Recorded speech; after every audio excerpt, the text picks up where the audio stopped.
anti-European Union and pro-Ukraine.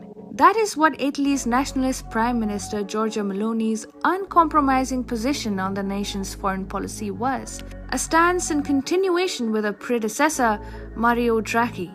Even though her coalition partners, who won a thumping majority in the recent elections, publicly hinted at support for Russia, Meloni remained committed to supporting Ukraine. In fact, after winning the elections in September, she tweeted in support of Ukraine and President Zelensky. She said, "You know that you can count on our loyal support for the cause of freedom of the Ukrainian people." But now it seems that this loyal support has got her into some serious trouble. Hello and welcome. This is Shubhangi Sharma and you are watching First Post. Roughly 30,000 Italians took to the streets of the nation's capital on Saturday demanding to stop aid to Ukraine. The protesters' call for ending the Russia-Ukraine war through diplomacy has sent a stern warning to Prime Minister Giorgia Meloni's rather ambitious plan of continuing support. Let's look at this politically and pragmatically. The war does not seem to end anytime soon. More importantly, the West has made it crystal clear that the military and financial aid to Kiev would not stop.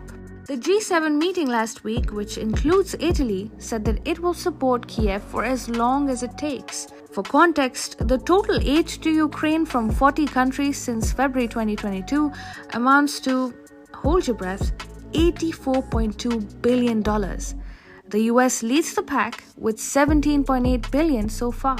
Meloni's loyal support for Ukraine has translated into 5 packages of arms shipments. For a country of Italy's size, to send such a large volume is indeed a big deal. Besides, there looms a dark shadow over how long Ukraine can not just survive the war, but the West can provide such aid without accountability. And the protesters do have a point. As one of them said, the weapons were sent at the beginning on the grounds that this would prevent an escalation. 9 months later, and it seems to me that there's been an escalation.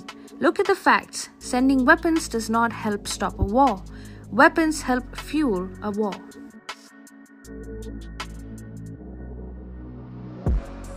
The Italian people's concern for the country's elder brother-like support to the war-torn nation stems from some harsh ground realities. Inflation in Italy jumped to 11.9% in October.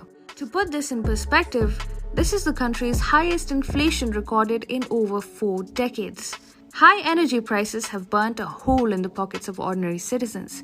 With winter almost here, Rome's leadership has shown no signs of effectively tackling the impending crisis.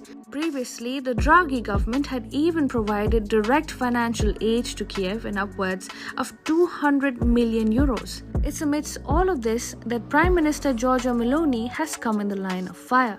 Rather than spending such large amounts internally, the Italian government has chosen to focus its energy elsewhere. Mind you, Italy is not getting anything tangible in return that will help it overcome the domestic crisis. Giorgia Meloni is under severe pressure. Italy is in a mess internally. Can the nation afford such packages to Ukraine? Do let us know what you think in the comments.